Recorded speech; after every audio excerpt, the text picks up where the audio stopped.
Hi, welcome to my little kitchen, and today we're going to be making tomato bisque. So this recipe does call for a onion, carrot, and a stalk of celery. I did the liberty of already chopping it. You can use more celery if you'd like.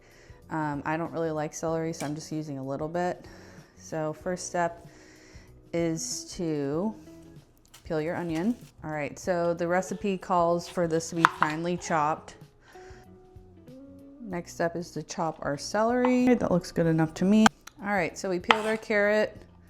Next step is to chop our carrot. All right, now that we finally chopped our carrot, this is gonna go in the bowl.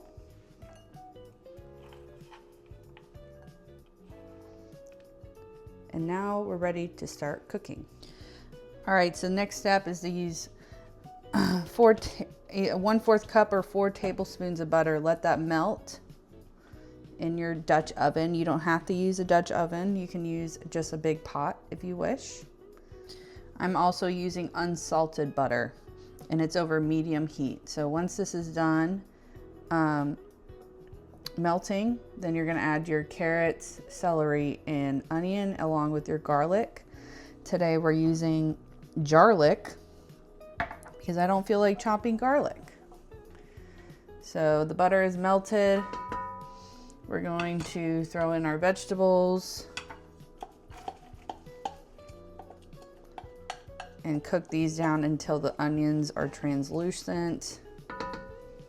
I'm on medium heat, but I'm impatient, so I'm gonna go a little bit higher to medium high.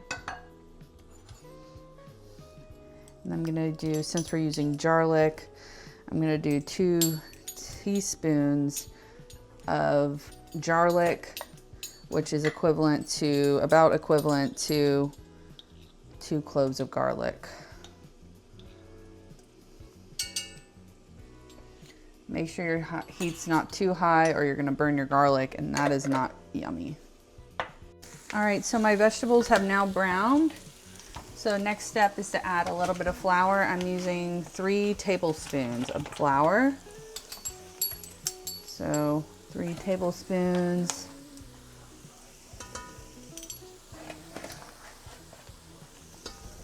This essentially is going to make a roux. And it's important not to burn it, because if you burn the roux, then it's just going to ruin the whole entire soup.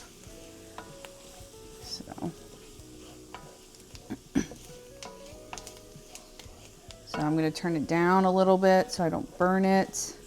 So you're going to do that for about 1 minute. Then you're going to pour in your 2 14.5-ounce cans of fire roasted tomatoes. And then 4 cups of chicken broth.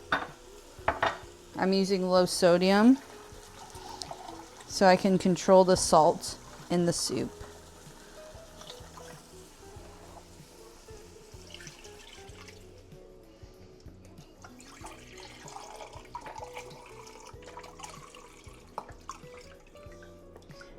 And I just found out that 1 box is exactly 4 cups. And I forgot one step. We want to make sure we use tomato paste. So we're doing about 3 tablespoons. So I'm just going to eyeball it.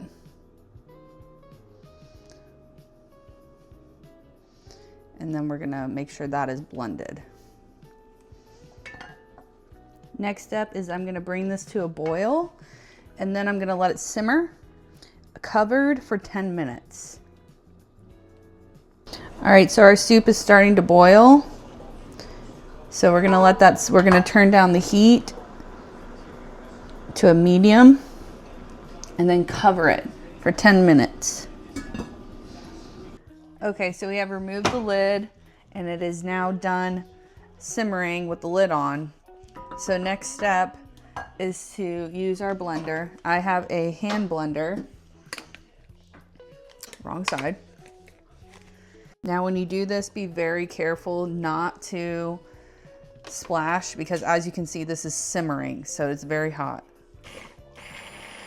So we're gonna blend this until it's to the consistency we like. All right, so that's looking pretty good. So now I'm going to remove that to avoid mess. All right. Now I'm gonna put this to low just to keep it warm. And then we're gonna add our cream.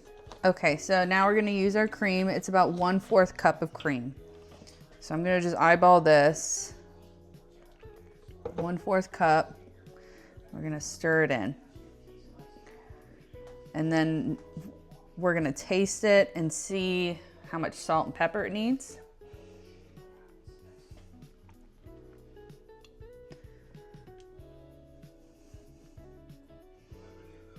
Now you can add cheese to this if you have a block of Parmesan Reggiano, then you can add that to this, grate it in there and add it. I don't have any, so we're gonna pass on that. Next step is to taste it. Now this is very hot.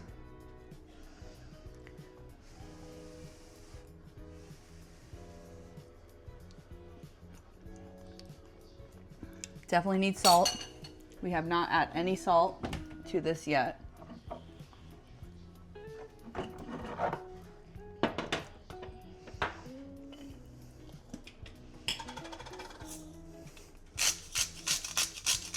I'm just gonna eyeball it to your liking.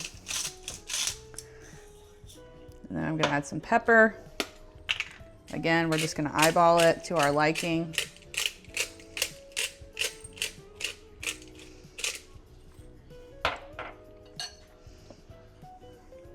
Give it a good stir and make sure everything is blended.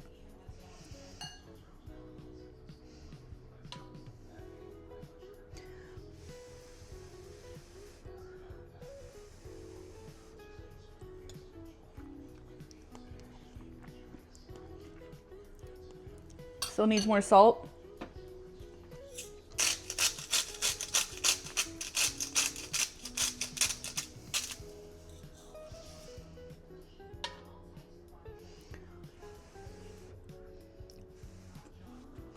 All right, now that our soup is finished, we're gonna serve it with a ladle into a bowl. This is also a good time to add cheese if you got it.